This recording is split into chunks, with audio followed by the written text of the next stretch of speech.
Buenas tardes a todos y a todas. Y en el principio fue el Parlamento, podríamos decir.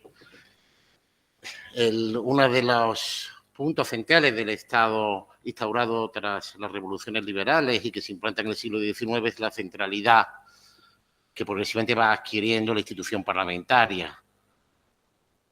En un primer momento, como bien saben ustedes, precede la parlamentarización del sistema a la propia constitucionalización y a la propia democratización.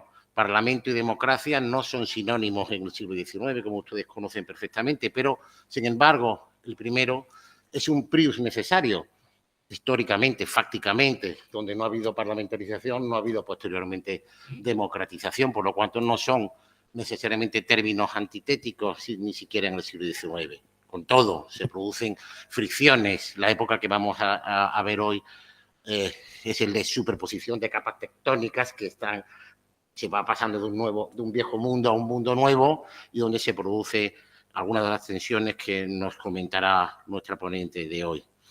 Precisamente, conocer lo que fue el Parlamento de ayer nos sirve para conocer lo que es el Parlamento de hoy y para atisbar lo que puede seguir siendo el Parlamento del mañana, por cuanto que hay una serie de datos, de notas consustanciales a la institución parlamentaria, incluso con independencia de la época a la que nos refiramos, un elán, un impulso vital, una cultura organizativa que se ha mantenido a lo largo de los siglos y particularmente de los dos últimos. En este ciclo de historia parlamentaria lo que se pretende precisamente es echar la vista atrás para mirar hacia el futuro. Hemos tenido, como buena parte de los aquí presentes y los que nos siguen online conocen perfectamente, los más reputados expertos para analizar distintos periodos de nuestra historia parlamentaria, desde el profesor Fernández Sarasola, Cortes de Cádiz, la profesora García Escudero, aquí presente, que también analizó las Cortes doceañistas, el letrado Eugenio de Santos para examinar los albores de nuestra forma de gobierno parlamentaria con el Estatuto Real, el profesor Faustino Martínez para analizar el Parlamento del Estatuto de Bravo Murillo, etcétera. Y hoy, precisamente, tenemos a que yo me atrevería a decir, no me atrevo, sino que afirmo que es la máxima experta en el Parlamento de la Restauración española y particularmente del periodo en el que va a centrar su exposición, que es el periodo de crisis del mismo, a partir del año clave del año 1917 hasta 1923. Un periodo que además está de moda historiográficamente hablando, vamos a decirlo así, con un debate o controversia sobre si el régimen hubiera evolucionado naturalmente hacia parámetros homologables con otros regímenes parlamentarios europeos y particularmente nos miramos hacia las islas británicas o si no, si precisamente la sociedad y la política española no estaba preparada todavía para el advenimiento de la democracia y si el golpe de 1923 fue el golpe de gracia de algo que ya estaba moribundo. Bueno, yo esto simplemente lo dejo apuntado, pero nuestra ponente lo va, no sé si lo tocará, y lo va a señalar, o posteriormente en el debate, lo va a señalar mucho mejor de lo que yo me atrevo a hacerlo en este momento. Paso sin más a presentarla, aunque es de sobra conocido por ustedes, doña Mercedes Cabrera Calvo Sotelo, catedrática precisamente de esta universidad, de Historia del Pensamiento y de los movimientos sociales y políticos.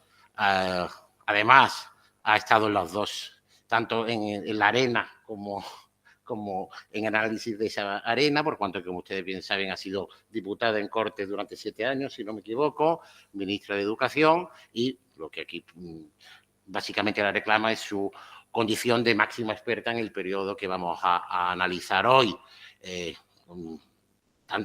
decir, que innumerables artículos y también monografías sobre el Parlamento de la Restauración, de la Segunda República también, sobre también personajes históricos concretos como Santiago Alba, don Antonio Maura, perdón por lo del don, pero ya que así es, que me sale solo citar así al mallorquín, y también sus estudios nunca suficientemente ponderados sobre las élites económicas españolas en los últimos 125 años. Por todo, para los asistentes aquí y online es un auténtico privilegio, honor, contar con Mercedes Cabrera en esta tarde. Yo quisiera además agradecerte tu presencia aquí, justo después de un puente, una tarde de un lunes, que no es siempre fácil en la vía y corte, y por lo tanto nuestro agradecimiento se redobla una vez más. Muchas gracias, Mercedes, y cuando quieras.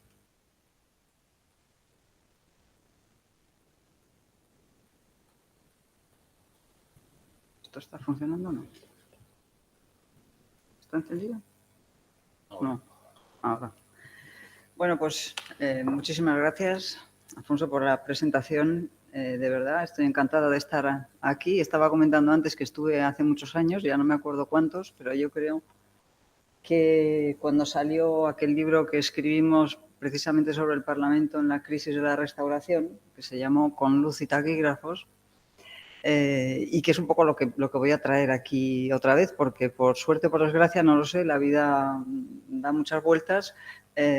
Salvo unos años después de este libro, que me dediqué efectivamente a estudiar el Parlamento en la Segunda República, pero no llegué a escribir ninguna monografía sobre ello, sino que lo utilicé para otros trabajos, no he vuelto a hacer historia del Parlamento, pero sí soy consciente, desde que hicimos, ahora digo en plural, ese trabajo de investigación, de la centralidad del Parlamento y de lo imprescindible que era y que es para entender la historia política y por supuesto, el presente político. En realidad, yo soy una autora más de esta investigación que realicé con un equipo de colegas de la Facultad de Ciencias Políticas, historiadores algunos, otros politólogos, Fernando del Rey, Javier Moreno, Miguel Martorell, fundamentalmente, que cuando decidimos emprender esta investigación teníamos un objetivo muy claro, que era precisamente reivindicar la centralidad del Parlamento para los historiadores, porque era una institución habitualmente no olvidada, pero nunca convertida en protagonista de las investigaciones, sino siempre utilizada como fuente secundaria. Y nos parecía que precisamente en esta época, ¿no? en la época del parlamentarismo liberal, no hacer del Parlamento objeto directo de estudio no tenía sentido y por eso decidimos venderlo. Entonces, voy a hacer una presentación muy general. Me perdonarán los que estén online porque no van a poder ver el PowerPoint, que es simplemente por apoyo y por hacerla un poco la presentación un poquito más amena, pero que yo creo que se les enviará después y podrán verlo. Voy a hacer una presentación muy general y aunque efectivamente casi todo lo que voy a contar está enfocado a la crisis del parlamentarismo liberal de la Restauración, voy a partir, digamos, del principio. Es decir, no me voy a ir directamente a los años de la crisis a partir de 1917, sino que voy a hacer un planteamiento general. Me voy a referir primero una salvedad inicial. Yo soy politóloga e historiadora, ¿no? Y entonces el enfoque va a ser exactamente ese. Es decir, no tanto un enfoque desde el derecho, sino un enfoque desde la política y desde la historia. Entonces me voy a referir en primer lugar a las normas escritas que explican el funcionamiento del Parlamento dentro del sistema político y su evolución. Después, a las reglas de juego, es decir, más allá de lo que está escrito, lo que no está escrito, digamos, las costumbres, ¿no? Fundamentales para mantener un sistema liberal y democrático en funcionamiento, tan importantes como las normas escritas son las reglas de juego. Todo esto va a tener protagonistas, fundamentalmente el rey, porque como ahora mencionaré, esta monarquía de la Restauración era una monarquía constitucional y, por tanto, el papel político del rey, de la corona, era central. El rey y los partidos políticos, ¿no? Son los grandes actores que van a formar parte de la historia que voy a contar. Me referiré después al contexto histórico, ya más precisamente en sus etapas finales.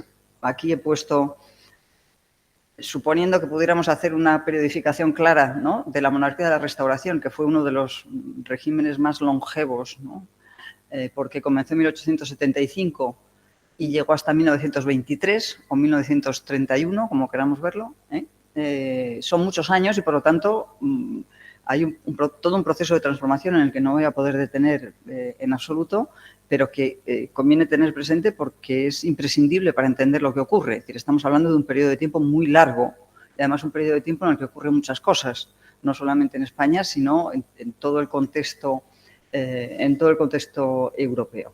Entonces, hay unas etapas muy claras que podríamos decir entre el comienzo y la crisis del 98, ¿no? La pérdida de las colonias y la convulsión que acompañó a la pérdida de las colonias en el 98.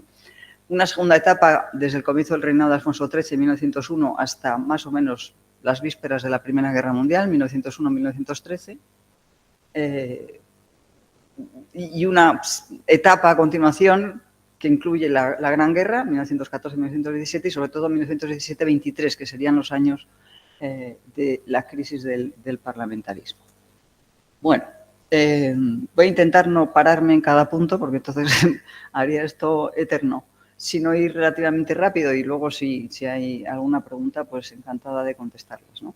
Entre las normas escritas, por supuesto, la primera, la Constitución. La Constitución de 1876, que fue también la de mayor duración hasta que llegó la de 1978, es una Constitución que se podría calificar de transaccional entre las dos grandes fuerzas políticas que habían protagonizado la historia política española anterior, los liberales y los moderados, se llamaban entonces, ahora se van a llamar conservadores, es decir, las dos grandes fuerzas del liberalismo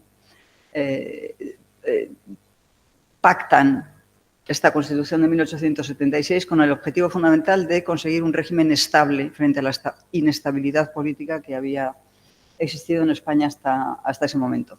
¿En qué consistió esa transacción? Pues, por un lado, digamos, los liberales aceptan el principio de soberanía compartida de las Cortes con el rey, que era un principio moderado, digamos, de los liberales moderados, y los moderados, ahora conservadores, aceptan incorporar toda una declaración de derechos y libertades que se van a ir desarrollando en una legislación posterior. Digamos, el principio de transacción entre las dos grandes fuerzas del liberalismo. Eso, desde el punto de vista institucional, significa que la Constitución establece un Parlamento bicameral, una Cámara Baja, un Congreso elegido y un Senado mixto.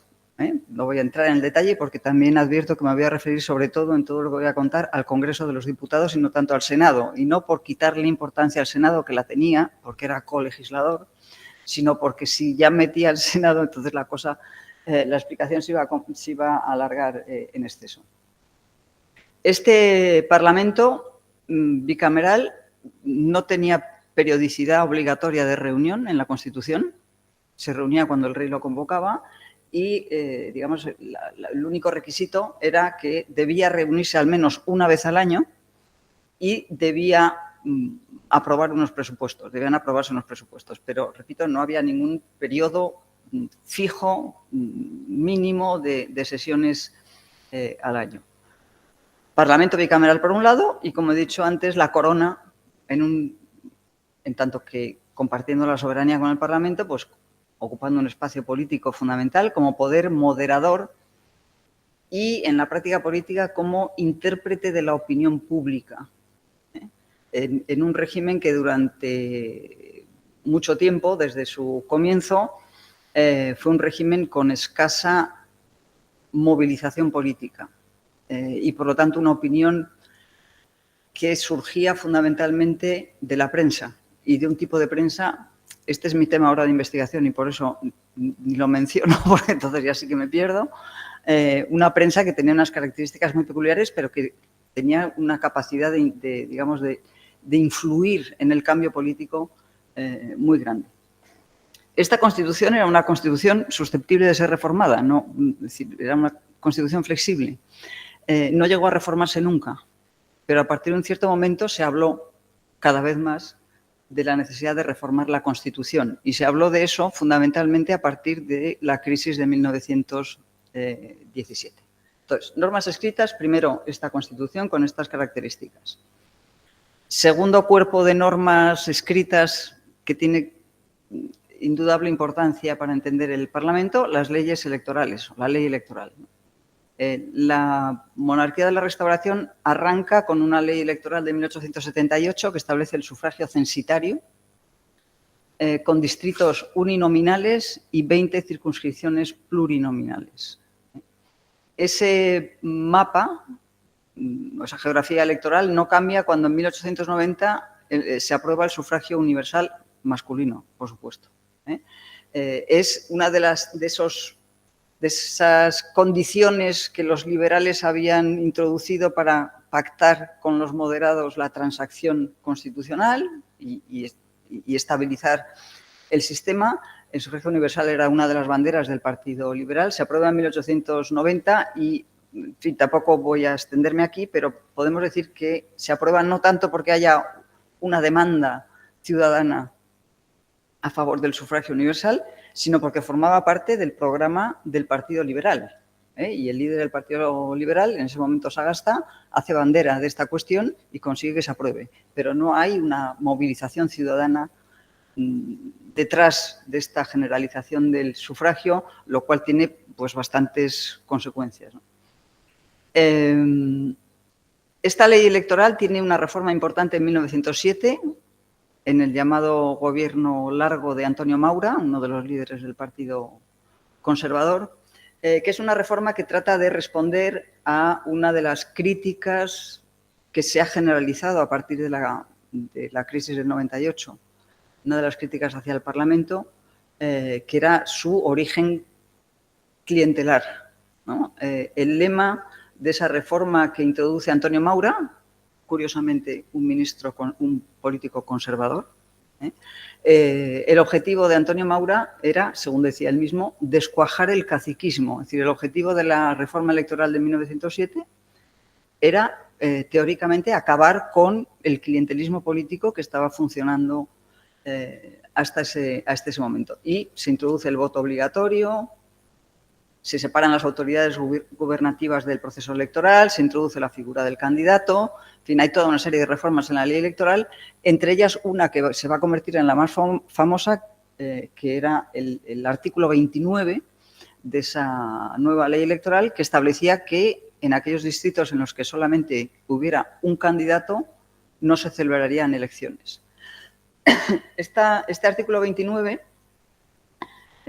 muchas veces no se explica que fue propuesto por Gumersindo de Azcárate, es decir, no por un conservador, sino por un intelectual liberal, y formaba parte de esa idea de, digamos, hacer veraz el voto. Es decir, lo que trataba de decir, bueno, si solamente hay un candidato, ¿para qué se van a celebrar elecciones? Es decir, es una farsa, y propone este artículo 29 que se introduce y que al final va a acabar convertido en, digamos, un poco en la foto que denigra esa reforma electoral como un ejemplo más de clientelismo político.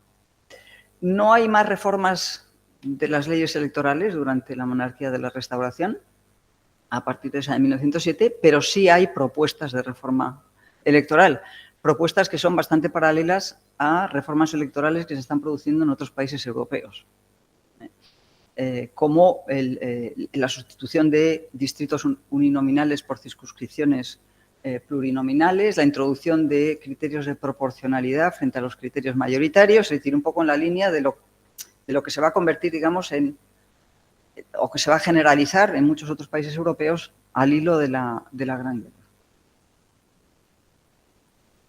Tercera norma escrita, fundamental, el reglamento del Congreso, que, como decía, ha citado ahí en el PowerPoint, como decía uno de los políticos de aquella monarquía, Julio Burell, en 1918, el reglamento es todo el régimen. Es decir, es el que realmente explica cómo funciona el sistema parlamentario. Bueno, aquí también hay un punto de partida y reformas. El punto de partida es la recuperación del reglamento estoy hablando del Congreso de los Diputados, el reglamento de 1847, que se recupera al restaurarse la monarquía en 1875, y que establece que el Congreso de los Diputados se reúne en pleno y en secciones. 7 secciones, que se designan por sorteo al comienzo de cada legislatura. Digamos, para hacer más ágil el funcionamiento, ¿no? El Pleno se divide en 7 secciones que tienen, digamos, una tarea fundamental de facilitar los trámites, ¿no? Aparte de estas secciones, hay algunas comisiones permanentes, muy pocas. La comisión de actas, la comisión del examen de cuentas, la de gobierno interior, la de incompatibilidades, muy pocas comisiones permanentes. Y lo que hay para cada ocasión en que es necesario son comisiones especiales, es decir, que se eligen a través de las secciones cada vez que hay que discutir algún proyecto de ley. Pleno, secciones, comisiones especiales. La reforma que se introduce, las reformas que se van a introducir, digamos que no tocan lo sustancial de ese reglamento, pero sí tratan de responder a cambios que se están produciendo en el funcionamiento, en la práctica del Congreso de los Diputados. Por ejemplo, la reforma de 1909 le quita al Congreso la capacidad o la función de discutir las actas electorales que hasta ese momento se discutían en el Congreso de los Diputados y las transfiere, la discusión de las actas, las reclamaciones contra las actas, digamos, puestas en cuestión, se remiten al Tribunal Supremo.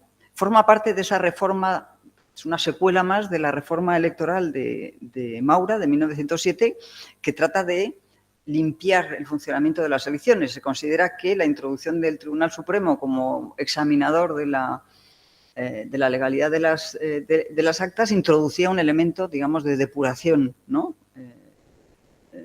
Fundamental.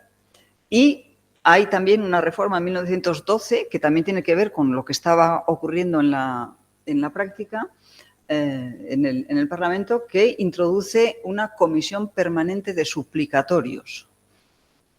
¿Por qué? Pues porque el número de suplicatorios, luego lo volveré a mencionar, contra los diputados, poniendo en cuestión ciertos comportamientos que tenían que ver normalmente con artículos escritos en la prensa, era el motivo fundamental de los suplicatorios contra los diputados, se acumulaban porque como no había una comisión permanente y cada vez que había un suplicatorio había que formar una comisión, digamos, el procedimiento era tan lento que acababan acumulándose los suplicatorios. Entonces, en 1912 se crea una comisión permanente de suplicatorios.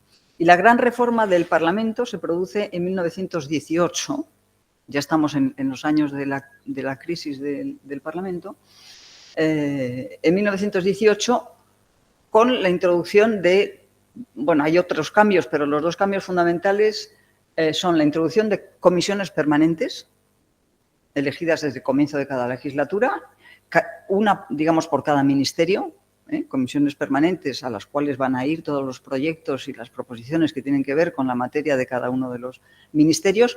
Era una manera, como se dijo en la discusión de esta reforma del reglamento, de profesionalizar y especializar a los diputados en determinados temas. Es decir, era una respuesta a esto que estaba ocurriendo no solamente en España, sino en todos los países, que es que el ámbito de actuación y, por lo tanto, de legislación era cada vez mayor, más amplio y más complejo. Había que hacer frente a cuestiones cada vez más complicadas y no todos sabían, no todos los diputados tenían por qué conocer todas las cuestiones. Entonces, se trataba un poco, en cierto sentido, de profesionalizar y especializar a los diputados. Repito que estaba pasando en todos los parlamentos en esa época. Comisiones permanentes, una de las novedades. Y la otra novedad que tenía que ver con lo que estaba ocurriendo en el funcionamiento del Parlamento fue la introducción de la llamada guillotina. Es decir, una reforma del reglamento que permitía, mediante un procedimiento determinado, poner fecha final a la discusión de un proyecto de ley. ¿Por qué se introduce la guillotina? Pues porque hasta ese momento la obstrucción parlamentaria era facilísima. Y además era una práctica en ese momento relativamente constante. Bueno, entonces, este reglamento, repito, originalmente del 47, con esas reformas y fundamentalmente la de 1918, es la otra regla escrita fundamental para entender el funcionamiento del Parlamento. Y vamos con las no escritas, con las reglas de juego, ¿no?, de este sistema. La transacción que había supuesto la Constitución significaba, dentro de esa transacción entre las dos grandes fuerzas políticas, la aceptación de que la vida política iba a transcurrir a través de la, como se decía, la alternancia pacífica de los dos grandes partidos, que eran los partidos que están ahí, no es que no eran los únicos, pero eran los fundamentales, que estaban ahí cuando comienza la Restauración. Alternancia pacífica entre esos dos grandes partidos, que incluía, esa alternancia pacífica, el compromiso de cada uno de ellos de no prorrogar en exceso su estancia en el gobierno. Todos estos son pactos tácitos, no prorrogar la estancia en el gobierno, respetar la labor legislativa del gobierno anterior, es decir, no echar por tierra lo que el gobierno anterior había hecho, y la búsqueda de acuerdos por encima del conflicto. Este es un Parlamento, y esto hay que entenderlo porque, a pesar de lo conflictivo que resulta finalmente, es un Parlamento empeñado en la negociación y el acuerdo por encima del conflicto, lo cual pues va a dificultar la presentación de determinadas reformas que indudablemente suponían conflicto. Regla de juego fundamental, que esta tiene que ver con el procedimiento electoral y que tiene que ver con la alternancia pacífica, es el encasillado. El encasillado era la preparación de las elecciones. Es decir, antes de la celebración de las elecciones, esos dos grandes fuerzas políticas comprometidas a alternarse pacíficamente negocian los resultados electorales. Bueno, una negociación que es pública y conocida, no es oculta, es una negociación pública, y que tiene como objetivo fundamental que el gobierno tenga una mayoría suficiente para gobernar, pero que el partido de la oposición tenga una representación más que suficiente, es decir, es este juego, ¿no?, de respeto mutuo, y que hubiera también una representación de las llamadas minorías, es decir, de aquellas fuerzas políticas que no eran ni los conservadores ni los liberales. Este compromiso de respeto a las minorías, por ejemplo, permitió llegar al Congreso de los Diputados a representantes de fuerzas políticas que probablemente no habrían salido de un proceso electoral no previamente pactado. Y me estoy refiriendo, por ejemplo, a diputados republicanos después de que el republicanismo hubiera entrado en crisis total al terminar la Primera República.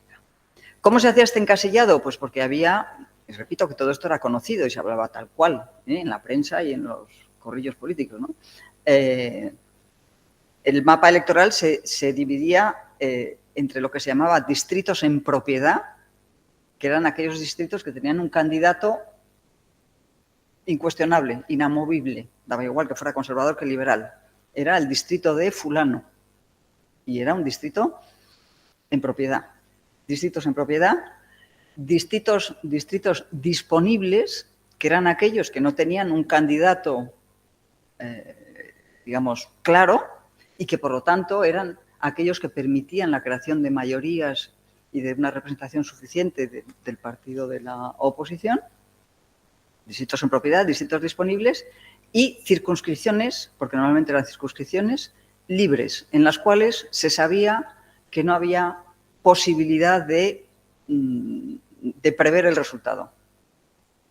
Las circunscripciones libres eran aquellas en las cuales, digamos, diríamos en términos actuales, el voto funcionaba libremente, o era lo que marcaba el resultado. Bueno, la alternancia pacífica de los dos grandes partidos y el encasillado es lo que da lugar, a partir de la crisis del 98, a toda la crítica llamada regeneracionista, que empieza a poner en cuestión el funcionamiento del sistema, a partir de, bueno, pues aquella expresión tan muy conocida de Joaquín Costa de oligarquía y caciquismo. Este es un régimen de oligarquía y caciquismo, es decir, es un régimen de unos pocos basado en el funcionamiento del clientelismo político. Y ese discurso regeneracionista va a impregnar realmente a casi todas las fuerzas políticas a partir de ese momento, con matizaciones distintas en las que no voy a entrar, y acaba convirtiéndose, lógicamente, en un elemento de deslegitimación de la representación parlamentaria.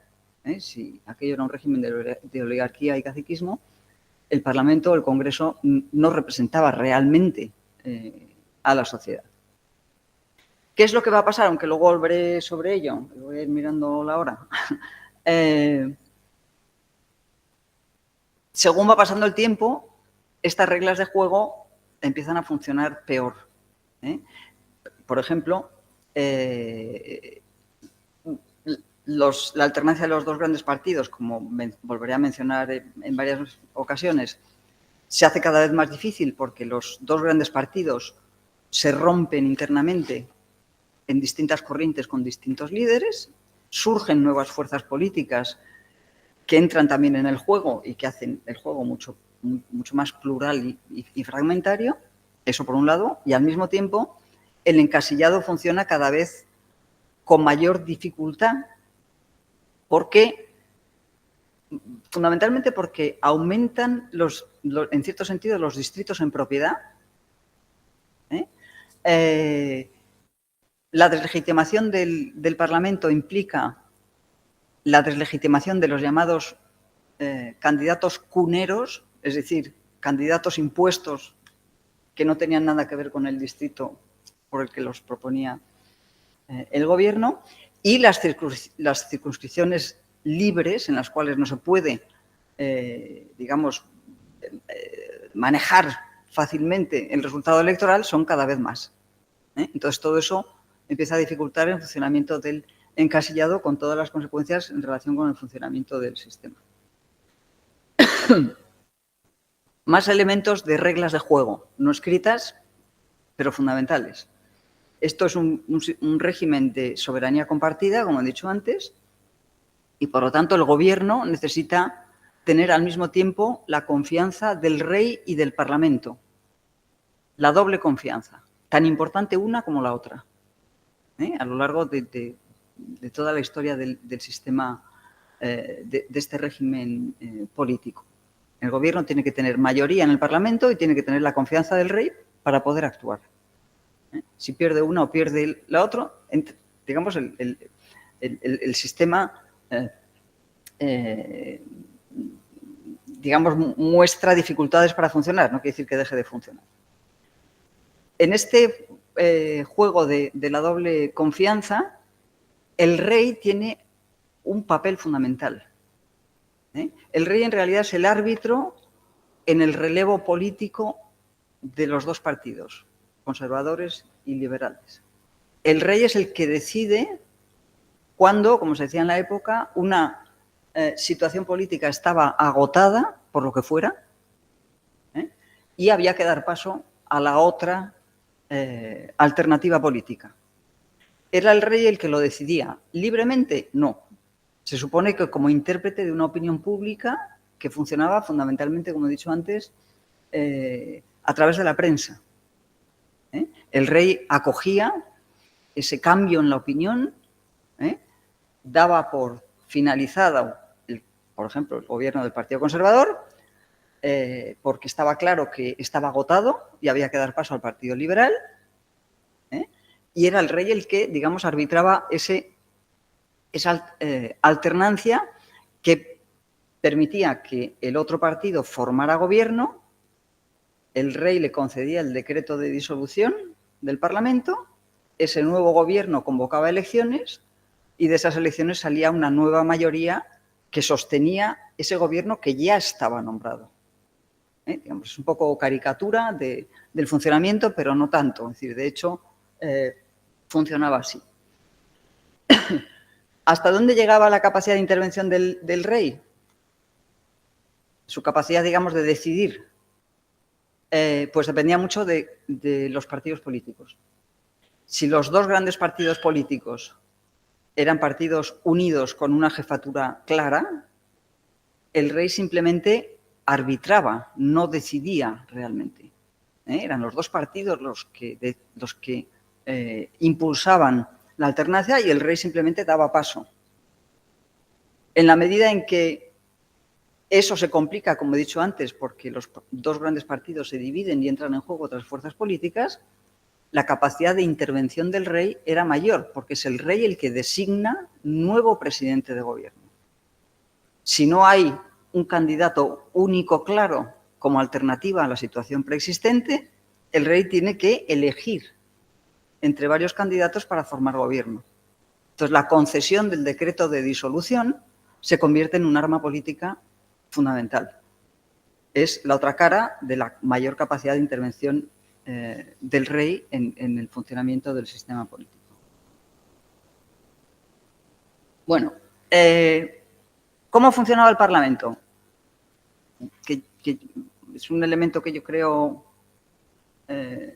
importante. Se me ha comido la parte de arriba del PowerPoint, pero digamos, el Congreso de los Diputados tenía un presidente propuesto por el Gobierno, no de manera arbitraria, sino que en este juego, ¿no?, de primar la negociación y el acuerdo sobre el conflicto, el candidato a la presidencia del Congreso de los Diputados era un candidato del partido en el Gobierno, pero no un candidato conflictivo, sino, digamos, un candidato de consenso con el resto de las fuerzas políticas, habitualmente. Podían ocurrir, pero era. Este presidente del Congreso, pues entre sus funciones tenía, por supuesto, el mantenimiento del orden interno. Hay muchas escenas muy conocidas, ¿no? En la medida en que todo esto se va complicando y el Congreso de los Diputados se convierte en un ámbito de discusión muchas veces acalorada o más que acalorada, ¿no? Hay muchas imágenes, ¿no?, de los presidentes del Congreso rompiendo la campanilla con las que llamaban la atención o teniendo que recurrir al final para acabar con una discusión, apagando la luz para que los diputados se fueran, ¿no? Es decir, las armas o los instrumentos que tiene el presidente de la Cámara para mantener el orden eran instrumentos que estaban en función de aquel Parlamento no conflictivo originario. En la medida en que todo se complica, digamos, los instrumentos se muestran cada vez menos eficaces. El presidente consulta sistemáticamente con los líderes de los grupos parlamentarios. No hay grupos parlamentarios en el Parlamento, pero sí hay grupos parlamentarios en la práctica.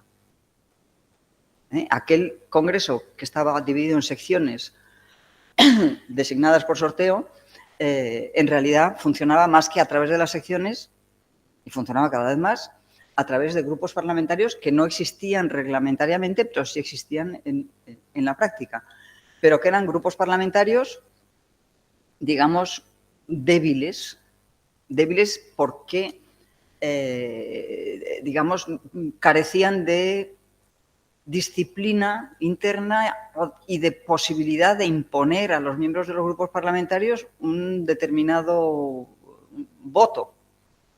Es decir, aquello era pues lo propio de un sistema de partidos de notables, sin mayor organización, ¿no? Entonces, los grupos parlamentarios existían, pero no eran garantía de un voto disciplinado. Y menos todavía en relación con los diputados de aquellos que se llamaban distritos en propiedad y que defendían intereses particulares de su distrito. Y sobre todo en temas que tenían que ver, por ejemplo, con impuestos, con aranceles, es decir, con cuestiones económicas, la disciplina dentro de estos dos grupos parlamentarios se rompía definitivamente, porque por encima, digamos, de la disciplina del grupo parlamentario estaba la defensa de los intereses de su distrito. Entonces, estos particularismos rompían todavía más esta disciplina ya de suyo muy poco eficaz, ¿no? Y estos grupos parlamentarios tan desdibujados, porque reglamentariamente no existían, se van multiplicando en la medida en que el sistema de partidos se hace más complejo. Los dos partidos turnantes se dividen, como volveré a repetir, entran nuevas fuerzas políticas y el número de grupos con los cuales el presidente negocia todo lo que ocurre en el Congreso. Trata de negociar y acordar antes de que pase algo, intenta negociar con todos los grupos parlamentarios para evitar los conflictos. Estos grupos parlamentarios se multiplican. En 1914 son 9 grupos parlamentarios. En 1919 son 16. Y el problema fundamental, bueno, no problema fundamental, uno de los problemas que se plantea era el problema de, como los llamaba Antonio Maura, los jefes sin tropa. Es decir, los grupos parlamentarios que eran uno, era un diputado, pero que, digamos, cuyo peso político, por el motivo que fuera, era lo suficientemente importante como para que el presidente de la Cámara lo convocara con los grupos parlamentarios mucho más numerosos para negociar cualquier acuerdo. Repito que estamos, claro, ante un Parlamento que está muy lejos de los parlamentos actuales, ¿no? El Congreso de los Diputados, el reglamento establecía un orden del día, y no voy a entrar ahí, pero digamos que el orden del día, que eran 4 horas habitualmente por sesión, 6 horas en el caso de los presupuestos, acababa dedicando más de la mitad de la sesión al control del Gobierno. Es decir, a preguntas, interpelaciones, proposiciones incidentales. Es decir, era un orden del día, digamos, en el extremo opuesto a cualquier tipo de rigidez. Un orden del día que se rompía con una gran facilidad y que acababa desembocando, como digo, en que el mayor número de horas se dedicaba al control del Gobierno, que se consideraba tan importante como la función de legislar. Es decir, el Congreso estaba para las dos cosas. Y eran muchos los instrumentos, las vías por las cuales el Congreso controlaba al Gobierno. Repito, muchas modalidades de la posibilidad de control. Eso hacía que cuando había proyectos de ley relevantes, esos proyectos de ley se tramitaran con una lentitud extrema. Es decir, los proyectos de ley transcurrían, aparte de por los procedimientos establecidos por el reglamento, pero transcurrían en un tiempo que se veía interrumpido por otro tipo de iniciativas parlamentarias sobre la marcha que rompían el debate de ese proyecto, introduciendo, por ejemplo, interpelaciones que traían otros temas políticos. Estamos hablando de un funcionamiento muy poco, todo menos rígido. Un procedimiento lento que va a traer consigo otra de las acusaciones que se hizo al Congreso de los Diputados, de que aquello era un Parlamento sin tiempo para legislar. Es decir, un Parlamento que se dedicaba fundamentalmente al control del Gobierno y a cualquier otro tipo de discusión distinta a la tramitación de proyectos de ley.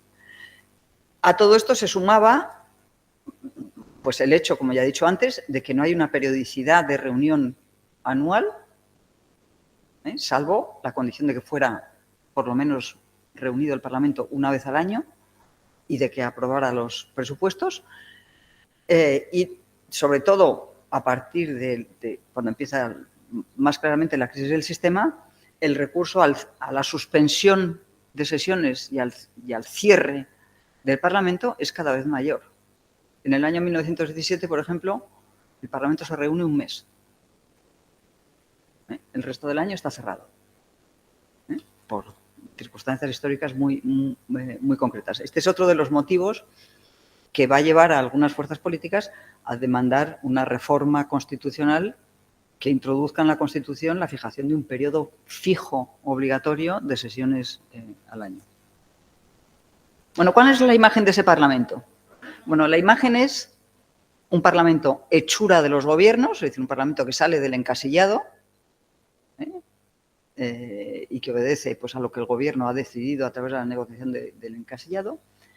Unos diputados que tienen mala prensa, mala imagen, como se decía, unos están ocupados en su pegujal político y otros tratando de hacer carrera política, defensores de sus propios intereses, absentistas y marrulleros, por citar algunas de las expresiones que se utilizan para hablar de los diputados. Una mala imagen, en resumen, pero compatible con el espectáculo de los grandes oradores que despertaban pasiones. Unos oradores, además de muy distinto tipo, pero que improvisaban. No se leían las intervenciones. No estaban literalmente prohibidas, pero estaba muy mal visto. Nadie leía, ningún diputado leía un papel. Y los debates eran debates, esto lo digo porque fue una de las sorpresas de quienes investigábamos el Parlamento entonces, debates apasionantes y además muy eruditos, muy conocedores no solamente de la propia situación política de España, sino de lo que estaba pasando en otros países.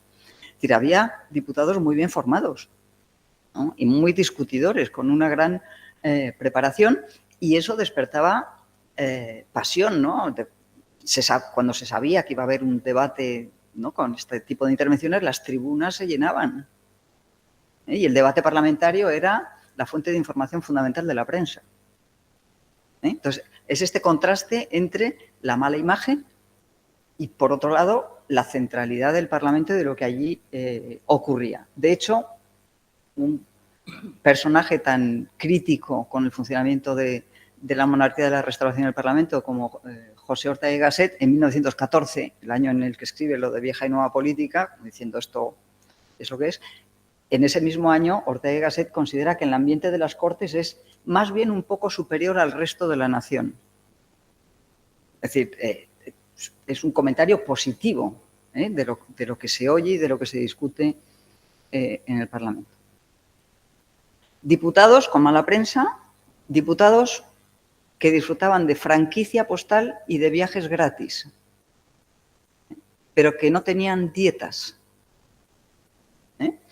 Este asunto, sobre todo a partir de un cierto momento, ocupa bastantes discusiones, en la medida en que la vida política se va enriqueciendo, haciendo más compleja, nuevas fuerzas políticas, y lo de poder dedicarse al trabajo parlamentario a cambio de franquicia postal y viajes gratis, pues no estaba al alcance de cualquiera. El debate no se origina, pero se agudiza cuando el número de representantes socialistas en el Parlamento crece. Crece quiere decir que pasa de 1 a 7, que fue lo más que hubo. Es decir, mientras en otros parlamentos europeos los partidos socialistas eran grupos parlamentarios muy numerosos, en algunos, como en el Parlamento alemán, era el más numeroso, en España la representación socialista es muy pequeña. Muy pequeña, es solamente Pablo Iglesias, el primero, al principio, y a partir de 1918 ahí le acompañan otros 6, 7 diputados más. Estos diputados, sobre todo uno de ellos que es un magnífico parlamentario, que es Indalecio Prieto, es uno de los mayores defensores de las dietas, porque considera que sin dietas quienes no tienen ingresos propios no pueden dedicarse al trabajo parlamentario, ¿no? Y califica de moral profundamente hipócrita y populachera a quienes se oponían que los diputados recibieran dietas precisamente por la mala imagen que había de los diputados. Es decir, es una discusión interesante, pero que no llega a buen fin, porque en un momento determinado se aprueban las dietas, pero se da marcha atrás inmediatamente ante la reacción de la opinión pública en contra de aquello, que se considera que semejantes diputados no merecen recibir dietas. Esta es la moral profundamente hipócrita que decía Indalecio Prieto. Estos diputados sin dietas eran inviolables y tenían inmunidad. Y como ya he mencionado antes, y no voy a repetir, los suplicatorios contra ellos se acumulan, la mayoría por opiniones en la prensa, hasta el punto de que, por ejemplo, en 1912 hay 422 suplicatorios acumulados, que es el momento en el que se hace la reforma del reglamento para crear una comisión y tratar de, digamos, de salvar el atasco de suplicatorios. En el año 1918, uno de los años primeros de la crisis, hay 120 peticiones de suplicatorio contra diputados, la mayoría de ellos, como digo, por lo que se consideran delitos de opinión en la prensa.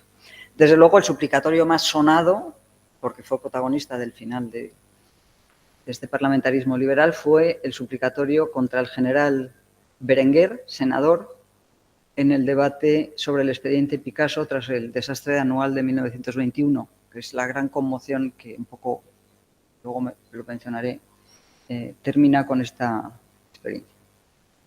Bueno, como he dicho y ya lo he ido metiendo, me salto parte de esto. A partir de cierto momento, el deterioro y la ruptura de las reglas de juego, de esas reglas de juego iniciales, es cada vez más evidente. Ese equilibrio delicado de las normas escritas cada vez es más difícil que funcione, la alternancia por las rupturas internas de los partidos, las nuevas fuerzas políticas, cambios en el electorado, mayorías parlamentarias cada vez más débiles y minorías obstruccionistas cada vez más fuertes. Y también porque el rey Alfonso XIII, que había llegado al trono en 1901, fue desde el principio un rey regeneracionista, es decir, un rey que declaró claramente su intención de intervenir en la vida política, de no estar al margen ni por encima de la vida política. Y lo hizo además cambiando, digamos, de simpatías políticas o de proximidad política a distintas fuerzas, según iban ocurriendo las cosas que ocurrieron, y esa, digamos, mayor predisposición de la que había tenido Alfonso XII, esa mayor predisposición de Alfonso XIII a la intervención en la vida política, era además utilizada por determinadas fuerzas políticas para llegar al gobierno o mantenerse en él apoyándose en la corona. Y aquí también, curiosidades de la vida, quienes recurren, estoy hablando de antes de la Gran Guerra, al rey como apoyo fundamental para llegar al poder y mantenerse en él, son los liberales, no los conservadores. Son los liberales los que creen que el rey puede facilitar las reformas que hacen falta en el país y que defienden los liberales. Y dentro de este deterioro y ruptura de las reglas de juego, se va a producir la irrupción de un nuevo actor político, que son los militares. Los militares que habían permanecido al margen. No voy a entrar ahí, no están al margen, pero bueno, no están en la escena pública interviniendo claramente durante los primeros tiempos de la monarquía de la Restauración. A partir de un cierto momento se convierten en un actor político y a partir de un segundo momento en actor político clave. Entonces tenemos, digamos, un panorama que cambia y rompe el funcionamiento. Y voy ya a las etapas que podríamos considerar de crisis de este sistema que, digamos, podría definirse como una crisis de parlamentarismo liberal y que, por anticiparme, porque me va a comer el tiempo, no es privativo de este país.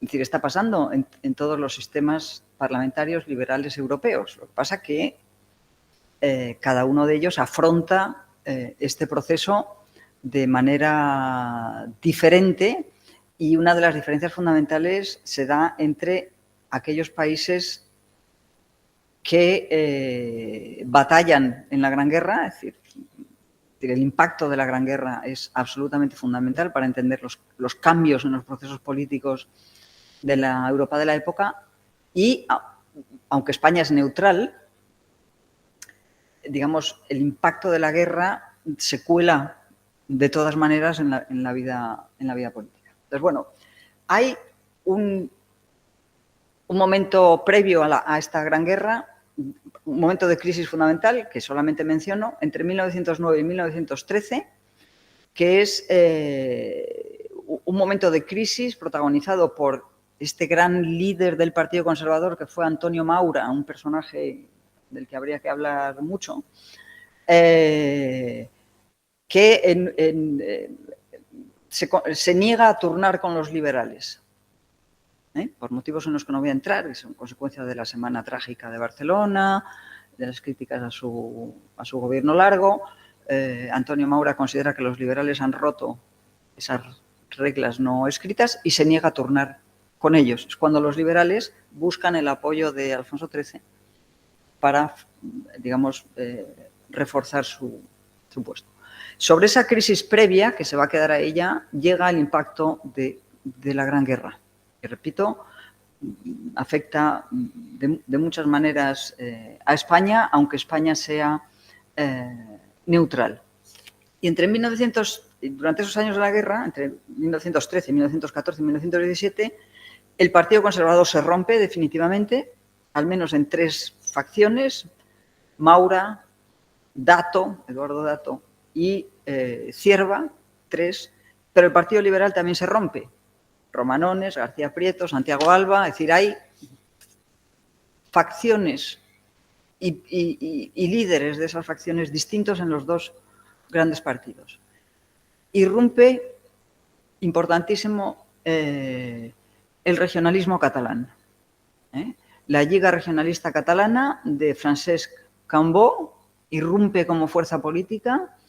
Es un grupo minoritario dentro del Congreso, pero tal y como hemos visto que funciona el Congreso, a Francesc Cambó, que está en plena batalla por conseguir un estatuto de autonomía para Cataluña, ya se ha conseguido la mancomunitat, pero eso es, digamos, limitado. Lo que se quiere es un estatuto de autonomía. Y Francesc Cambó va a perseguir la consecución de ese estatuto de autonomía de muy distintas formas y practicando todo tipo de obstrucción parlamentaria, por ejemplo, contra los proyectos de reforma tributaria y económica de Santiago Alba, hasta bloquear el funcionamiento legislativo del Congreso y forzar la prórroga de los presupuestos. Entre 1915 y 1920, el Parlamento no es capaz de aprobar presupuestos. Y se prorrogan, además, el primer año de manera, digamos, legal, normativamente legal, pero como solamente estaba permitida la prórroga 1 año, luego se recurre a todo tipo de subterfugios para seguir prorrogando. Se prorrogan por 12avas partes cada mes, en fin, bueno, todo tipo de maniobras, pero que es una prueba del bloqueo legislativo. Y en 1917 se produce la gran crisis, triple crisis encadenada,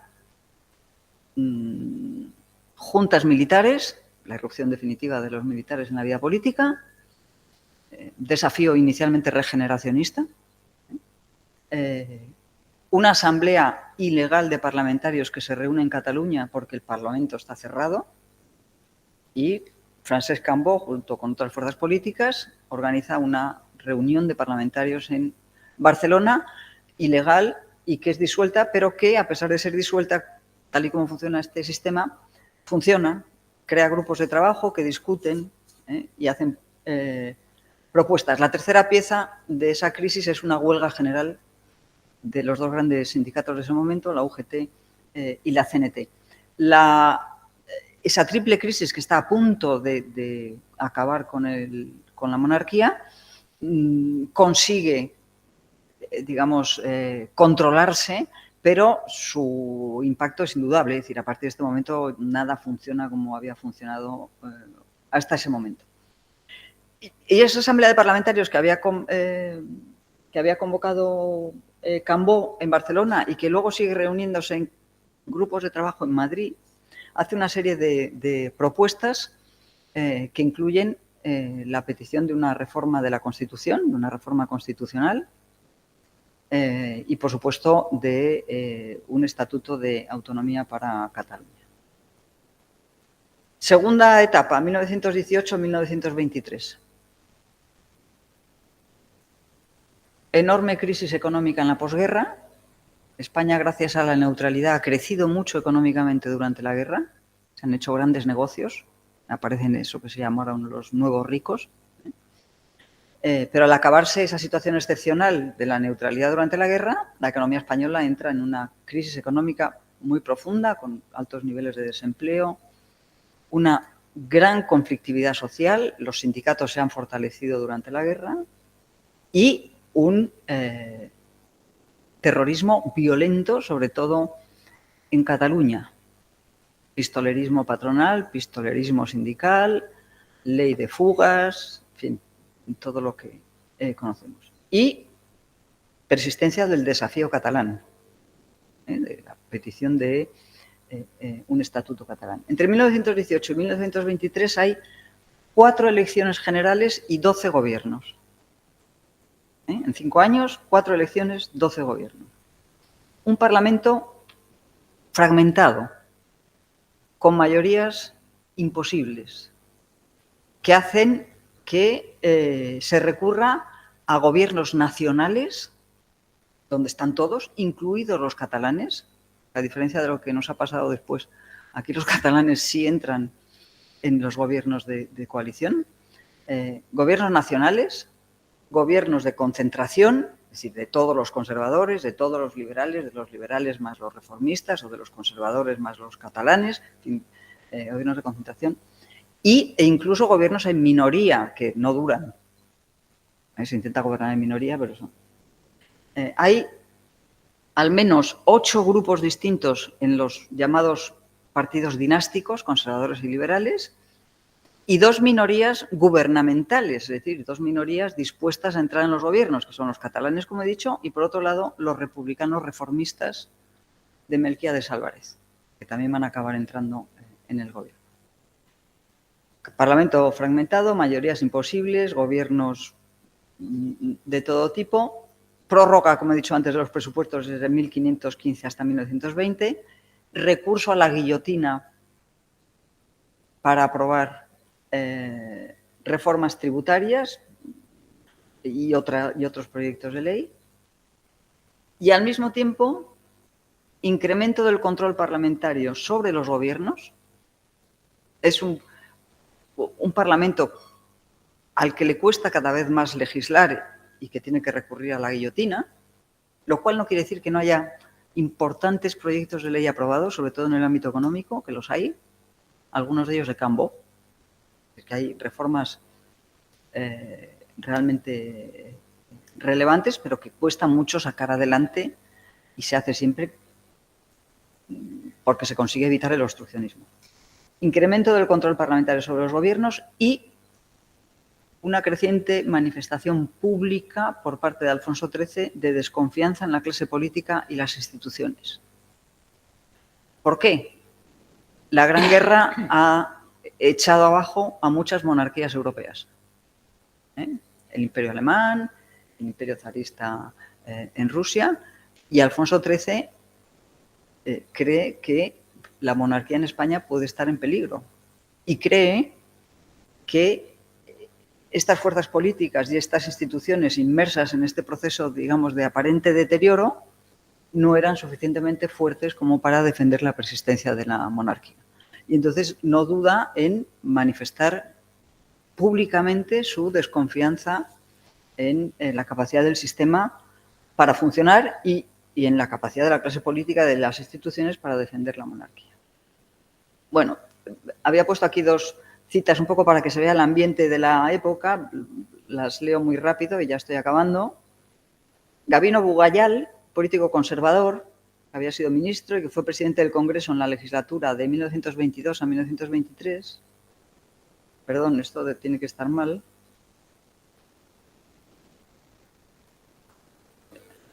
Sí, pero no sé si el 22-23.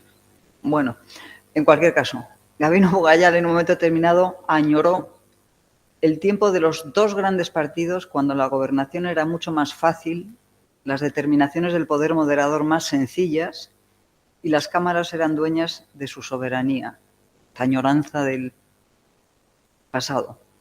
El deber de las cámaras, decía Bugayal, era producir situaciones de las que derivaran cambios de gobierno para evitar el recurso a la disolución.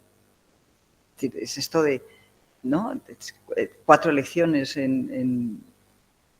o, todavía más contundente, José Sánchez Guerra, líder del Partido Conservador en estos últimos años, un defensor absoluto del régimen parlamentario, y que dijo esto, es una cita un poco larga, pero la voy a leer, en 1919, me parece que es, dice: el régimen parlamentario pasa en España, como pasa en todo el mundo, esta preocupación de los políticos de la monarquía, de decir, no nos está pasando solo a nosotros todo esto, ¿no?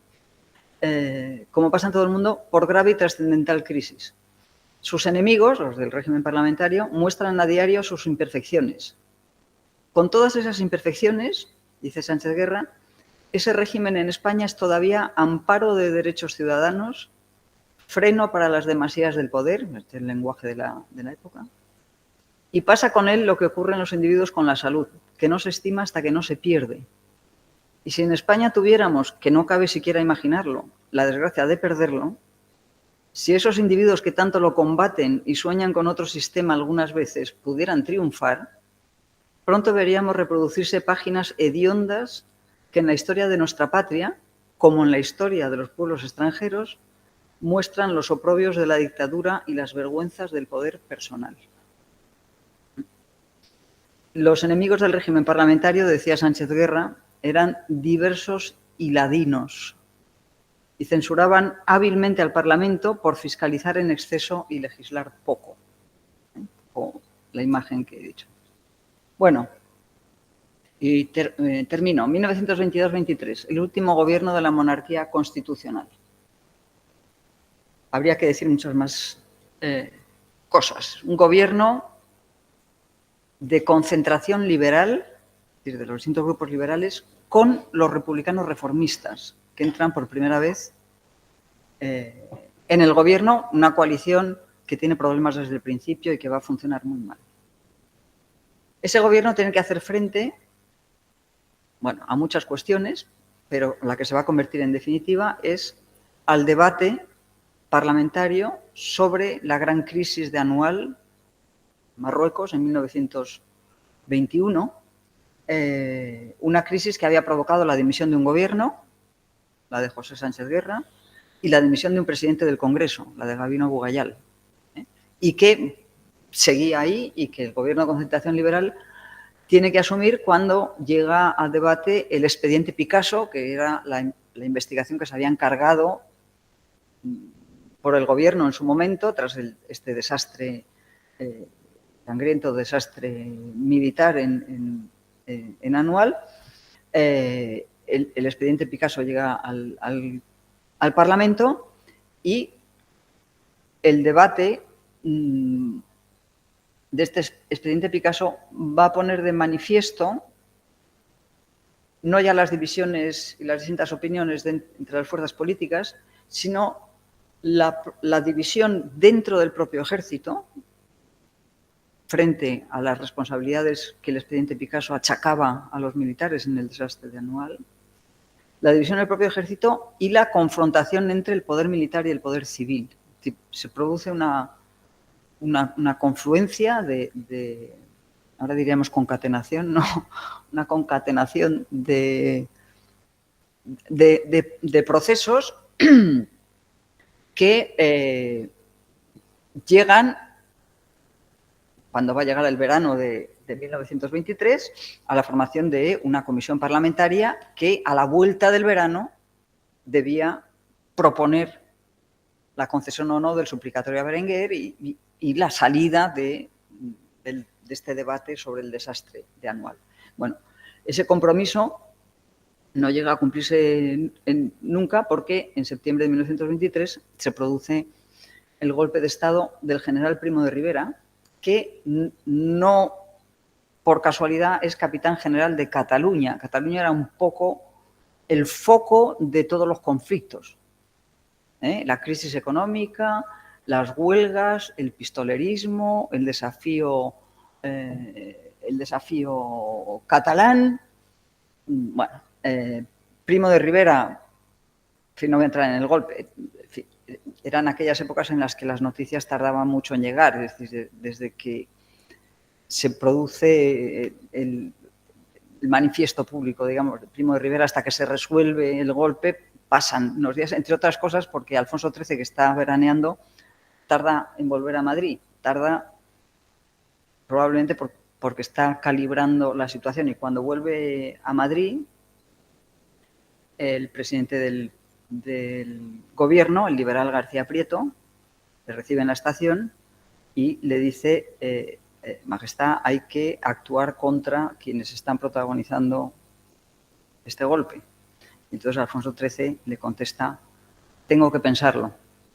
Tengo que pensarlo quería decir para García Prieto que había perdido la confianza de la corona, que era una pieza fundamental de su permanencia en el poder. Y la pérdida de la confianza de la corona significa o lleva consigo la dimisión del gobierno. La dimisión del gobierno lleva consigo el nombramiento por el rey de Primo de Rivera como no presidente de gobierno, ¿no? Porque va a ser presidente de un directorio militar. Bueno, no voy a entrar en las en el significado de aquello porque ya llevo un tiempo. Sí quería recordar que en un libro muy clásico, ya con muchísimos años, de historia de España, escrito por un entonces magnífico hispanista que se llamaba Raymond Carr,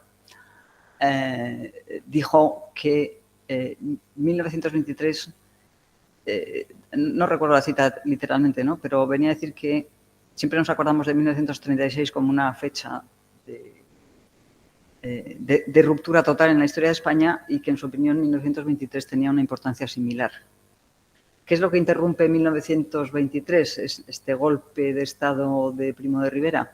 Pues interrumpe la posibilidad de que, como decía Alfonso antes, al principio, de que el régimen parlamentario liberal español hubiera conseguido superar sus dificultades y convertirse en un sistema parlamentario democrático. ¿Era posible? ¿No era posible? Bueno, esto es un objeto de debate enorme, pero desde luego no era imposible. No voy a leer esta última diapositiva, que es muy larga y que es una especie de balance de lo que significaba el funcionamiento de aquel Parlamento liberal, un poco afirmando que lo que estaba pasando en España estaba, ya lo he repetido varias veces, estaba pasando también en otros países. Una de las diferencias fundamentales es que la conmoción que supone en estos países la Gran Guerra obliga a introducir toda una serie de cambios en el funcionamiento del parlamentarismo liberal, que acaba posibilitando su conversión en un parlamentarismo democrático. En España no ocurre esto, y lo que ocurre es una gran crisis política interna. Y esto es un elemento que indudablemente dificulta esa posibilidad de transformación. Pero eso no quiere decir que el final de aquel sistema político estuviera necesariamente predeterminado, es decir, que no tuviera salida como muchos pensaron. En realidad, y esto ya es una afirmación personal y gratuita, si Alfonso XIII no hubiera aceptado el golpe, ¿qué habría pasado? Es una pregunta. Tenía la capacidad constitucional para hacer lo que hizo.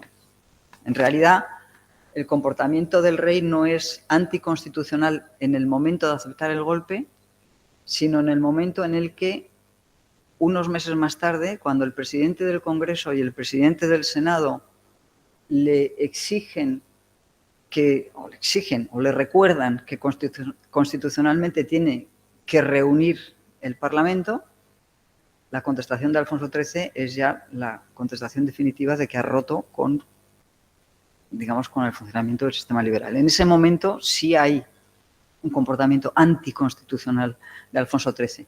En la designación de Primo de Rivera como presidente de gobierno, no, porque estaba dentro de sus funciones constitucionales. Bueno, pues aquí lo dejo. No sé si hay alguna pregunta o algún comentario. Muchísimas gracias. Yo he vuelto a la carrera porque me he hinchado a tomar apuntes. Muchas gracias por combinar erudición con pedagogía. Ahí se nota tu background. Muchas gracias. La exposición ha sido, la verdad que ha sido más larga de lo que yo creía, pero sí me ha pasado volando. Muchísimo. Pero sí, por supuesto, vamos a dar algún turno para intervenciones. Creo que Piedad García Escudero quería preguntar algo o hacer algún comentario. Gracias, Piedad.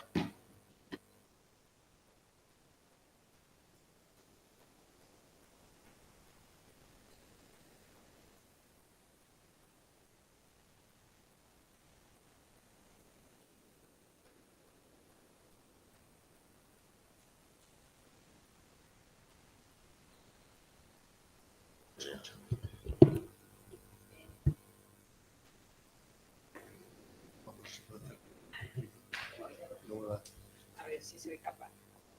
Lo que quería decir es que, en teoría, son cosas que sabemos, pero que nos importa el verlas aquí en el contexto, hiladas con la situación política, por ejemplo, o con la actuación de los sujetos, de los actores, que nosotros, bueno, pues tenemos menos presente cuando vemos la historia del Parlamento. Y entonces, algunas reflexiones que se me suscitan, pues realmente el famoso artículo 29 de la reforma de la ley electoral. ¿Cómo es posible que para luchar contra el caciquismo lo que se haga es que no hay elecciones donde hay un candidato único? Eso sí que es prácticamente, pues eso, el pactar el encasillamiento, ¿no? Como se llame. Entonces, es decir, bueno, pues esto es para ti, esto es para mí, como no va a haber elecciones, entonces, bueno, pues es desechar el resultado electoral. Después es pues que nada es nuevo bajo el sol. O sea, pensamos que una cosa era el Parlamento liberal y otra el Parlamento actual y, sin embargo, encontramos muchos aspectos, por decirlo así, problemas similares y no resueltos exactamente igual, ¿no? Por ejemplo, la importancia del control del gobierno. Es curioso que cuando hay dificultad para legislar, aumenta el control del gobierno, cuando estamos acostumbrados a que es un poco lo contrario. Cuando hay dificultades para legislar o para aprobar presupuestos, no aumenta realmente el control del gobierno, no en esta época actual. El debate de las dietas es un poco tardío realmente, ¿no? Porque en realidad eso surge pues a partir de 1848, pongamos por caso, cuando ya empieza a haber unos nuevos representantes en el Parlamento que necesitan medios, o sea, no son los que podían acudir con medios propios, sino que necesitaban unas dietas realmente para poder mantenerse mientras eran miembros en el Parlamento. Luego, efectos en nuestra Constitución, ¿no? La prohibición de la Asamblea de los Parlamentarios, que en realidad, pues a lo mejor la achacamos a un momento posterior, pero que también arranca de ahí, ¿no? Estableciendo pues, que no podrán ejercer sus funciones, en fin, el artículo que todos conocemos. La prórroga de los presupuestos, claro, por eso digo que realmente son periodos como que pensamos que son tan sumamente distintos, porque uno es, bueno, lo que nosotros llamamos además una monarquía constitucional, una monarquía parlamentaria, un constitucionalismo liberal, un constitucionalismo democrático, pero que al final los problemas son los mismos, las soluciones quizá no, los actores tienen unos resabios diferentes, pero que a mí me ha sorprendido, por decirlo de alguna manera, la modernidad de los problemas, ¿no? Solo eso era lo que quería decir.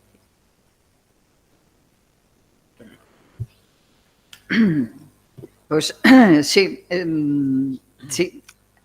Puede haber trampa, ¿eh? Es decir, estoy de acuerdo con que hay muchos problemas que nos suenan a cuestiones actuales, pero también tengo que reconocer que yo lo fuerzo. Es decir, que yo estoy buscando, no es, a ver, esta mezcla de historiadora y politóloga que soy y de expolítica hace que entienda que la historia tiene mucho que enseñar. Y yo creo que hay muchas cosas que aprender en un parlamento como aquel, que en principio es tan diferente y sin embargo se parece, que hay mucho que aprender de aquello, pero que bueno, el tópico, ¿no? Que la historia no se repite, es decir, que no estamos repitiendo. Entonces, ¿hasta qué punto esto que estudiamos en el pasado nos puede ser útil para entender lo que está pasando ahora, sin que eso signifique que estemos pretendiendo que sea lo mismo? Yo creo que este es el gran, por lo menos en mi caso, es la gran preocupación, es decir, cómo se aprende de aquello para resolver problemas actuales que se parecen, pero siendo conscientes de que no son los mismos. Porque efectivamente suena. Yo recuerdo que cuando estábamos haciendo esta investigación y publicamos el libro, todavía no había ocurrido lo que ha ocurrido en el sistema político español a partir de 2015. Pero claro, yo cada vez que releo, ¿no?, el proceso de la desaparición del bipartidismo, perfecto o imperfecto, la fragmentación del Parlamento y cómo eso hace disfuncionales costumbres, no escritas, pero sí costumbres, ¿no?, parlamentarias que hasta entonces habían funcionado y que dejan de funcionar, y cómo se supera eso. Es que, claro, hay muchas similitudes. Yo creo que más desde el punto de vista, digamos, político que estrictamente parlamentario, pero es que se parece. Se parece mucho. Hay una diferencia fundamental, que es que el nivel de, entonces, de movilización política en el sentido de presión sobre el proceso electoral para que se convirtiera en un proceso electoral más limpio, que es una de las grandes batallas, ahora mismo no está. Y en ese sentido, digamos, la representatividad del Parlamento es incuestionable, salvo cuando entramos en el detalle de si las leyes electorales, ¿no?, priman o no priman o no reflejan exactamente la situación política. Pero es verdad, la imagen de los diputados, yo no sé, bueno, sí sé cuál es la imagen de los diputados actuales si la miramos desde los medios de comunicación. No sé, porque ya han pasado muchos años desde que yo salí del Congreso, ¿no? Fíjate, una de las cuestiones sobre las que sí he pensado muchas veces es hasta qué punto la preparación y la calidad,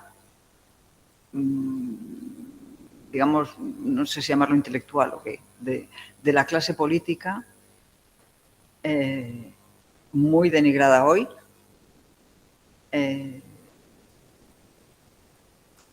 y muy denigrada entonces, responden a la realidad entonces y ahora. Es decir, si estamos realmente, ¿no?, porque si tomamos la imagen que ahora, ¿no?, se difunde sobre el funcionamiento del Parlamento español y sobre el tipo de discursos, los conflictos, los insultos, el debate, etcétera, es verdad que se producen unos términos que no son los de entonces, pero el nivel de deslegitimación o de puesta en cuestión de la representatividad de la clase política se parece. Y si cuando nosotros estudiamos el Congreso de los Diputados, yo revisé totalmente la imagen, digamos, de la penuria política de aquella clase política, a lo mejor hoy tendría que revisarla también. No sé si me estoy explicando.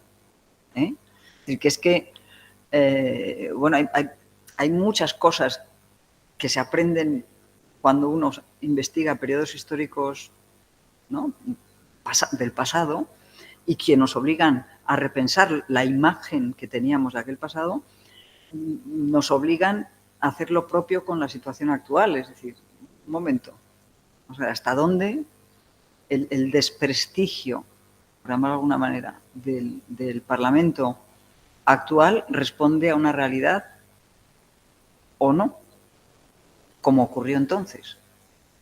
Yo recuerdo, vamos, mi experiencia fue solamente de 7 años en el Parlamento, pero recuerdo, si no en el Pleno, aunque en el Pleno también, en las comisiones parlamentarias, unos niveles de discusión muy importantes que la opinión pública no recoge, igual que no la recogía entonces, ¿no? Entonces, por eso digo que hay cuestiones, ¿no?, cuando uno investiga en el pasado y dice, bueno, a ver, igual que me han obligado a repensar lo que yo creía que había pasado, a lo mejor tengo que repensar también lo que creo que está pasando ahora. En ese sentido es en el que yo creo que, que la enseñanza de la historia tiene más sentido, ¿no?, o comete menos errores, ¿no? Pero bueno, sí, ya he vuelto a pensarlo otra vez. El artículo 29... Claro, el artículo 29 lo introduce Gumersindo Azcárate para reforzar esta idea de no podemos seguir contribuyendo a falsear las elecciones. ¿Por qué tenemos que celebrar elecciones cuando solamente hay un candidato? Esta es un poco la filosofía que, claro, lo vemos ahora y dices, bueno, es aberrante. Y, de hecho, pues el artículo 29 se va a convertir en el gran caballo de batalla de cuando se critica los procesos electorales de la Restauración. Pero por el artículo 29 sale diputado Indalecio Prieto. Es decir, no son solamente los conservadores o los liberales, ¿no? Es decir, que discutible, ¿no? Muy poca movilización política. Hay unos niveles, bueno, ya me estoy enrollando muchísimo, hay unos niveles muy importantes en esa época, en la España de esa época, también daría que pensar sobre la situación actual, unos niveles muy elevados de lo que podríamos llamar apoliticismo, ¿no? Es decir, ¿para qué si esto no vale para nada? ¿Para qué voy a votar si no vale para nada, ¿no? Si,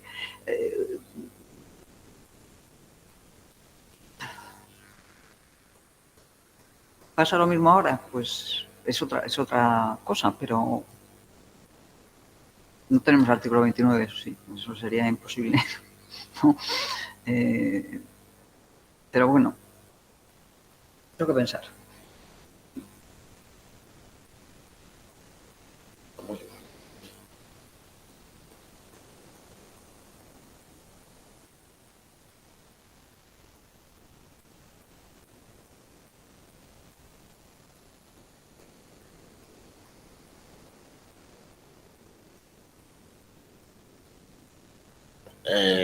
No la mande también.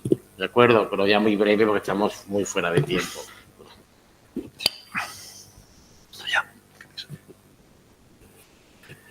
Sí, me ha parecido muy importante, digamos, el resumen de la conferencia.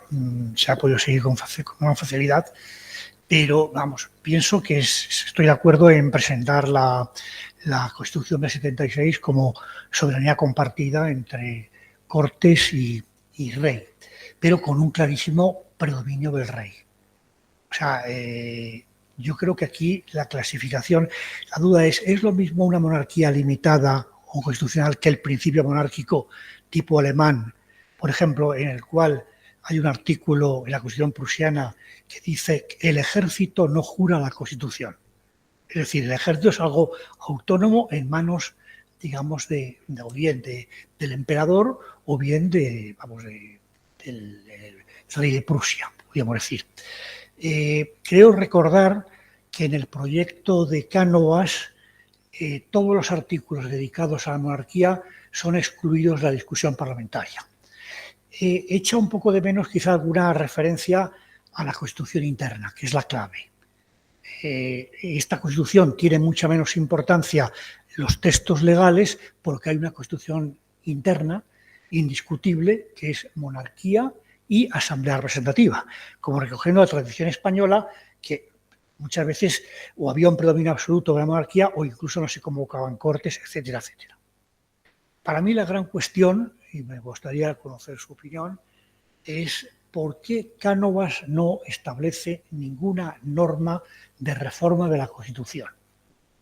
O sea, es la gran sorpresa. Lees la Constitución y dices, ¿dónde están, normalmente al final, como en las constituciones anteriores, las disposiciones que regulan la reforma?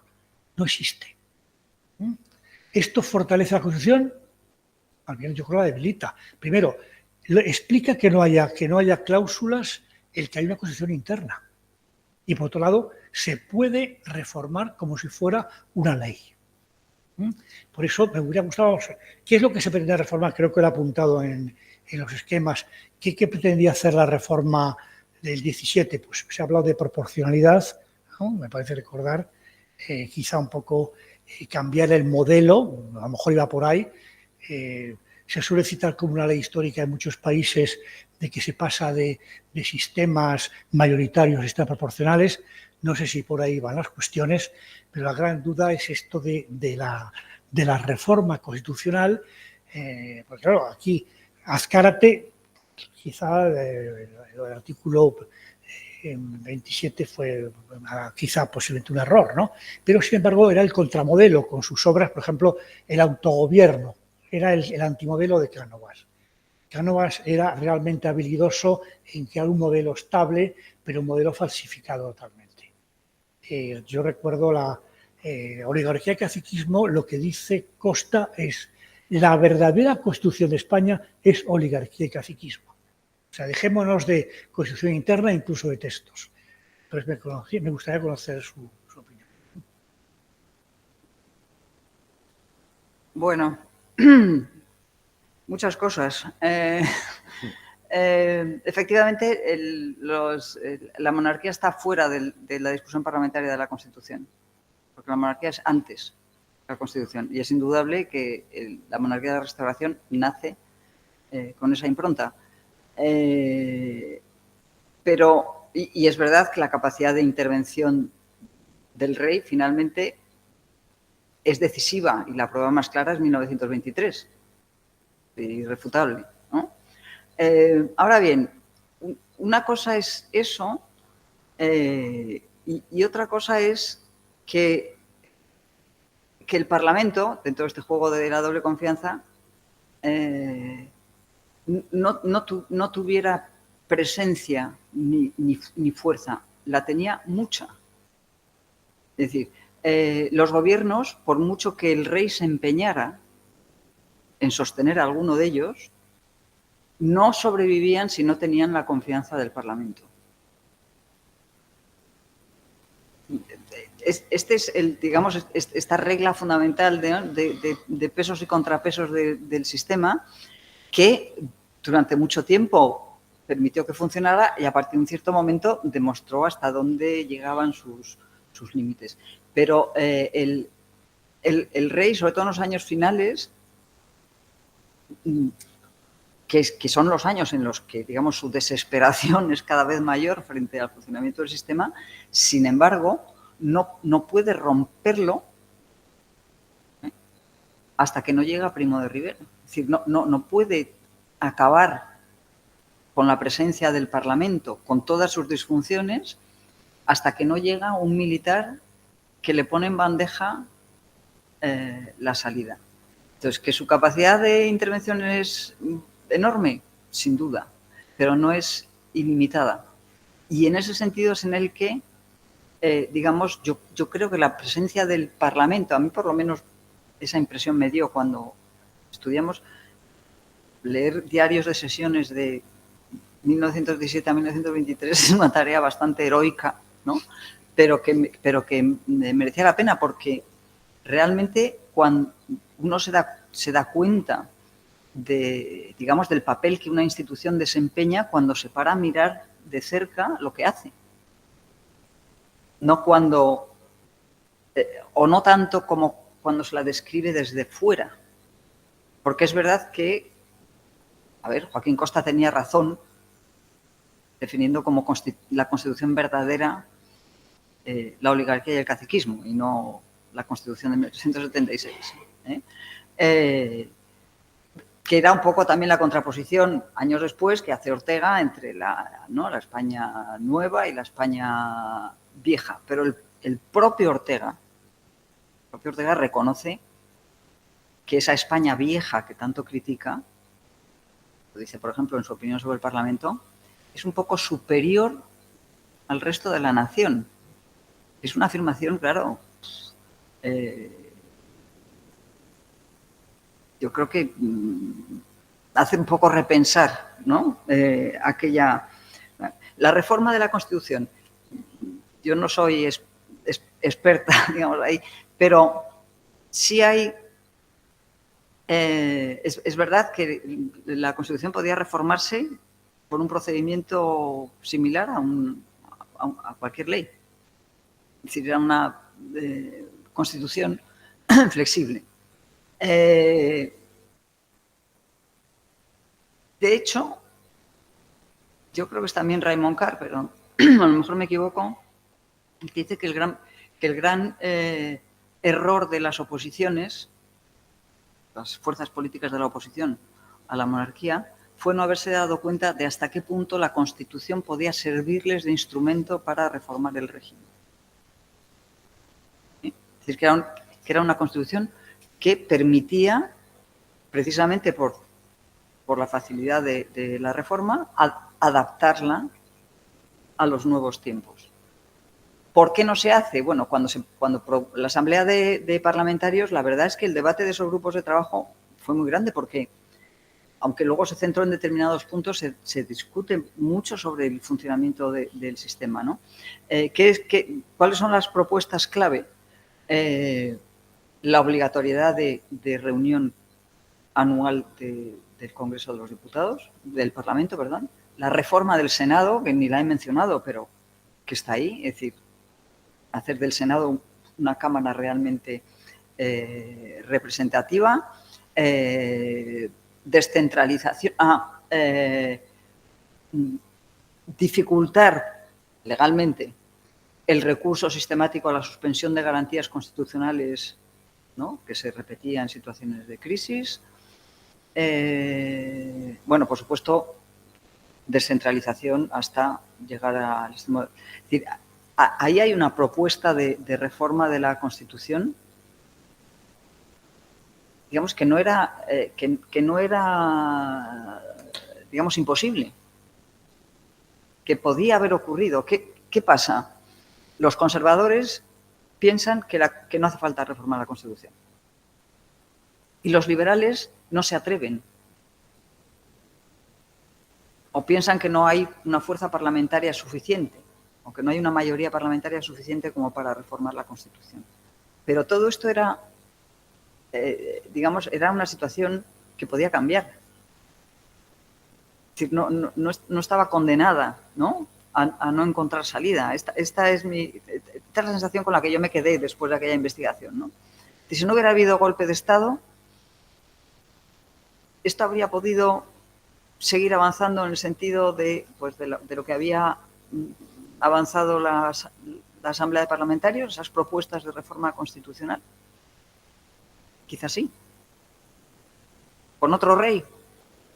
No lo sé. Claro, Alfonso XIII se convierte en un impedimento para eso, porque Alfonso XIII pensaba que todo aquello no era garantía suficiente de defensa de la persistencia de la monarquía. Ese es el gran problema. Él teme que su corona caiga como ha caído la de Imperio Alemán, la del Imperio Zarista. Y ahí sí, es verdad, se demuestra, vuelvo a lo que decía al principio, la capacidad de intervención de Alfonso XIII en la vida política. Pero es una intervención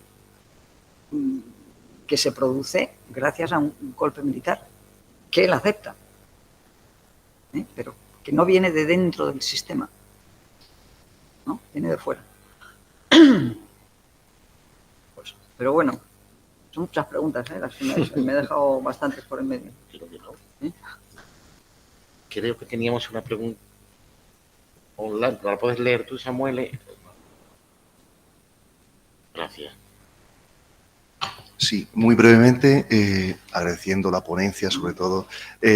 Pablo Hidalgo nos pregunta si, en su opinión, la falta de partidos políticos sólidos han terminado beneficiando al Poder Ejecutivo de turno. A ver. Nos dice que si la falta de partidos políticos sólidos han terminado beneficiando al Poder Ejecutivo de turno. No entiendo muy bien la pregunta. En el sentido de si la ausencia de partidos políticos estables puede haber beneficiado a un determinado Poder Ejecutivo. No sé. Perdón. No sé muy bien beneficiado en qué sentido. ¿En el sentido de hacerlos más eficaces? No. Por la debilidad de los partidos, pero los gobiernos son de los partidos. No entiendo. La división de los gobiernos más fuertes, ¿no?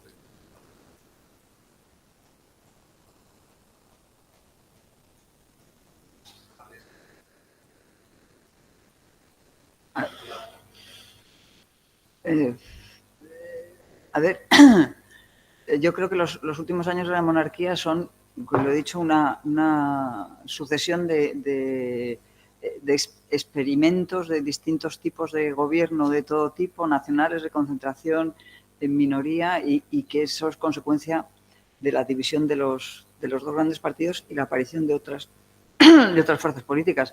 Es decir, lo que está cambiando literalmente es el sistema de partidos, es decir, está dejando de ser el sistema bipartidista para convertirse en un sistema pluripartidista.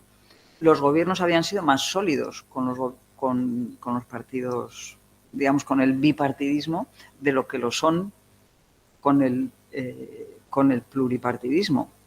Entonces, pues yo creo que más bien la división de los partidos políticos lo que hace es debilitar a los gobiernos. Creo. Pero sí iba por ahí por la pregunta. A ver, Samuel le quiere una pregunta. Esta es brevísima, sí, y agradeciendo de nuevo la ponencia. Me interesaba mucho la aplicación de la guillotina a nivel de derecho parlamentario, como instituto parlamentario propio, porque hay ordenamientos que lo siguen utilizando, si bien se distinguen entre normas reguladas sobre la guillotina y praxis, mera praxis. No sé cómo se utilizaba en aquella época, sobre todo a nivel de usos y praxis parlamentarias. Tenía un procedimiento de aprobación, es decir, el propio Congreso tenía que aprobar la fecha en la que es la guillotina, ¿no? La fecha en la que necesariamente tenía que concluir un debate de un proyecto legislativo. La reforma del reglamento de 1918 establece el procedimiento para que eso se haga. No es, digamos, no forma parte del orden del día flexible que de pronto no decide tal, sin acabar, sino que tiene una tramitación establecida en el reglamento. Y de hecho, como sabéis, a algunos me interesa peculiarmente, nuestra guillotina es una mezcla de guillotina con clotur y con cánguru, el del año 18, no es guillotina puramente tal, sí, claro, no digo en estricto, y está muy regulada en el procedimiento, en el reglamento. Tiene una inspiración británica y también incluso en la reforma que ha habido en Estados Unidos de la regla 22 en el año 17, justamente un año antes, a raíz de los problemas que en relación con la entrada de Estados Unidos en la Gran Guerra y el gran filibusterismo que propició precisamente la reacción del presidente Wilson para reformar el reglamento y establecer el cierre del debate. Pero bueno, esto porque es un tema que particularmente me apasiona, por eso no me he resistido a... Estaba pasando lo mismo. No, sí, estoy completamente de acuerdo. Yo voy a hacer un ejercicio de self-restraint absoluto porque tengo preguntas aquí, pero las voy a hacer. Y si puedo molestar a la profesora Cabrera ya fuera de camino al coche casi, porque es avanzada la tarde. Yo quería darle las gracias especialmente a la profesora Cabrera y a todos ustedes aquí en casa por su presencia esta tarde, a la profesora en particular por cuanto que ha hecho un esfuerzo ímprobo, ya casi 2 horas que estamos aquí, y encima se ha sometido cariñosamente a las preguntas del público, y creo que no ha defraudado, sino todo lo contrario, a las expectativas. Es más, no descartamos cuando pase un tiempo de refresco volver, si puedes, esto como las comisiones de investigación, pero en volver a llamarla, si eres tan amable. No, 20 años no, mucho menos, pero un periodo de sesión, quizá un periodo de sesiones, si os parece. Y ha sido un placer y muchísimas gracias. Muchas gracias. No, tenía muchas.